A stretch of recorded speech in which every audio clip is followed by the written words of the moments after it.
झटपट आणि पौष्टिक काही खावंसं वाटलं तर आज आपण अजून एक रेसिपी पाहणार आहोत. ती आहे मक्याच्या दाण्यांची भजी. तर त्यासाठी मी या ठिकाणी मके घेतले आहेत, कोथिंबीर, कढीपत्ता, मिरची, लसूण आणि एखादा आल्याचा तुकडा. हे सर्व आता एका मिक्सरच्या भांड्यामध्ये मी जाडसर असं वाटून घेणार आहे. तर इथे मी साधे म्हणजे गावाकडची जी कणसं असतात त्याचे मक्याचे दाणे घेतले आहेत.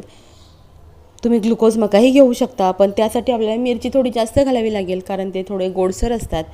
तर आता हे सर्व जाडसर वाटून झाल्यानंतर यामध्ये आवश्यकतेनुसार आपल्याला बेसन घालून घ्यायचं आहे आणि 1 चमचावर तांदळाचं पीठ घालायचं आहे. तर पाणी आपल्याला जर वाटलं तर थोडंसं अगदी 1 ते 2 चमचे घालायचे आहे, जास्त नाही घालायचं. तर अशा पद्धतीने आपण पीठ भिजवून घेतल्यानंतर मस्त आणि खुसखुशीत असे भजी तळून घ्यायचे आहेत. आणि त्यासोबत मस्त अशी हिरवी मिरची किंवा टोमॅटो सॉस. तर रेसिपी आवडली असेल तर लाईक करा, शेअर करा आणि चॅनेलला सबस्क्राईब करा.